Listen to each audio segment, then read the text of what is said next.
All right, we're going to talk about the arthrology of the elbow complex. So we have multiple joints, right? So here we go. We're breaking up that idea now that it's just one joint. In the knee, it was more than one joint. In the elbow, it's more than one joint.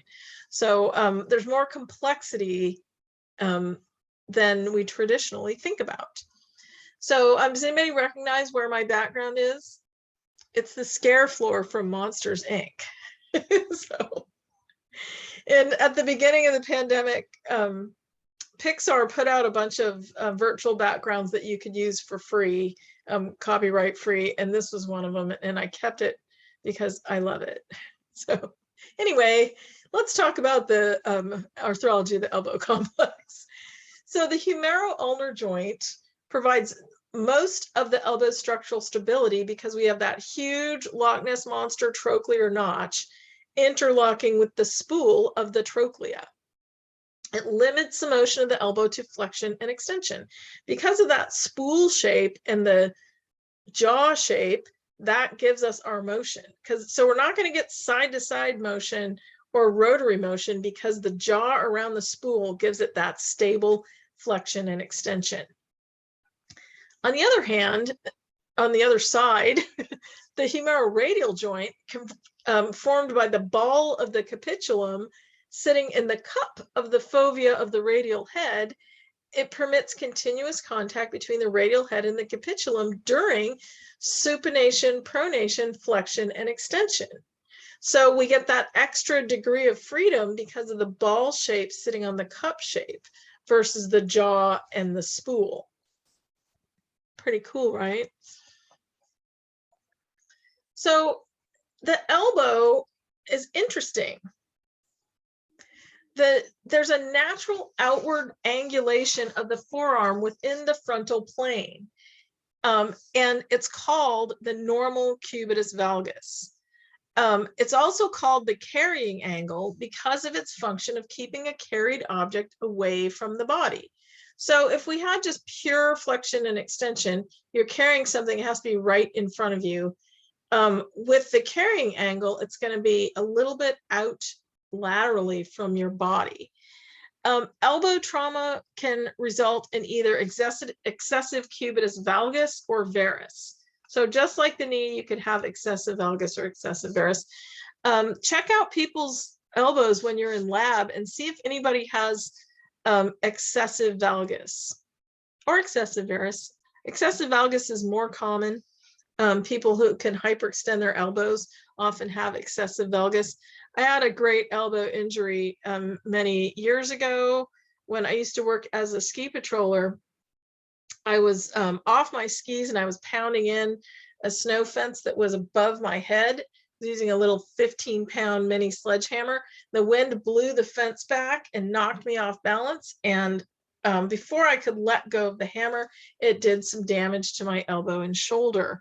So during the course of physical therapy for that injury, I realized, or my therapist realized, that I have a little bit more than 0 degrees of extension in my elbow functionally. So when I reach out to grab something, if I'm limited to 0 degrees, and I was limited by pain after that injury, that's not my normal range of motion. So I naturally have a little bit of hyperextension in my elbow.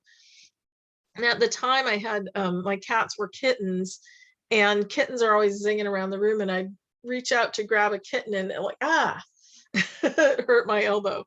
So sometimes you don't find out that you have like slightly out of the norm measurements until either you're in kinesiology lab or you're in physical therapy with an injury. And so if your range of motion is slightly out of the norm, it doesn't mean there's anything wrong with you. It just means you're slightly out of the norm. Nothing wrong with that. The articular capsule in the elbow is a thin band of connective tissue that encloses all 3 of those joints, the humeral-ulnar, the humeroradial, and the radial-ulnar joint is where the radius sits in the radial notch on the ulna. So it attaches the articular capsule surrounds all three of those joints, and then it has medial and lateral collateral ligaments. And the medial collateral ligament is, of course, on the medial side, attaches to the medial epicondyle and the medial aspects of the coronoid and olecranon processes, and it provides stability to resist cubitus valgus producing forces. So the valgus producing forces are coming from the medial side. Coming from the lateral side. The lateral collateral ligament originates on the lateral epicondyle, and it splits into two fiber bundles known as the radial collateral ligament, which attaches to the annular ligament, and the lateral ulnar collateral ligament, which attaches to the lateral aspect of the proximal ulna. So it's sort of almost like an upside down Y shape, providing elbow stability to resist cubitus varus producing forces. So from medial to lateral. The medial collateral ligament, it limits excessive varus and valgus deformations in the elbow. It's most often injured in an attempt to catch yourself when you fall. So you fall, and the ligaments become taut at the extremes of flexion and extension. So extremes of flexion and extension can also damage the collateral ligaments. So when I had my elbow injury, I did have some damage to those ligaments. So, and it seemed like it took forever to heal, but that was just my perception. It did eventually heal. So elbow flexion and extension occur in the sagittal plane about a medial lateral axis, which totally makes sense. The axis courses through both epicondyles. The range of motion at the elbow normally spans from about 5 degrees beyond extension, so there's the normal bit of hyperextension, to about 145 degrees of flexion. If you have giant biceps and giant forearm muscles, you're probably going to get less because you're going to get soft tissue approximation. So muscle bulk can decrease joint range of motion to some extent. Most activities use a more limited arc of about 100 degrees, between 30 and 130 degrees of flexion. So you don't have to have those extremes of joint motion for normal elbow motions. Hopefully that makes sense. So the forearm is composed of proximal and distal radio-ulnar joints. So at the proximal end, the head of the radius sits in the radial notch on the ulna. At the distal end, the head of the ulna sits in the ulnar notch on the radius. Pronation and supination occur as a result of the motion of both of those joints together. So pronation and supination, even though we reference it by which direction the palm is facing, it doesn't happen at the hand or the wrist. It happens in the forearm. So there's a firm articulation between the distal radius and the carpal bones, and it requires that the hand follows the rotation of the radius. And that's why we can use the way the palm is facing as a reference point for pronation and supination, even though the action is happening in the forearm. The annular ligament is a dense circular band that wraps around the radial head and attaches to either side of the radial notch of the ulna. It holds the head of the radius firmly against the ulna, allowing it to spin freely during supination and pronation. So it's like a belt in one of those old industrial era machines, holding a pulley to keep it rotating in the right range, if you want to think of it that way. So I have the picture of the mom pulling the little kid's arm and the dog pulling the little kid. So dislocation of the annular ligament is sometimes called nursemaid's elbow, because you can picture a little kid getting pulled by their arm, and that dislocation of the annular ligament. So it's usually caused by a pulling force, pulling the head of the radius out of the confinement of the annular ligament. So the distal radio-ulnar joint capsule and the interosseous membrane provides stability. The distal radio-ulnar capsule is reinforced by palmar and dorsal capsular ligaments, and it provides stability to that distal radial ulnar joint, which is important in manipulating things with our upper extremities. The interosseous membrane helps bind the radius to the ulna, just like the interosseous membrane in the lower extremity binds the fibula and the tibia together.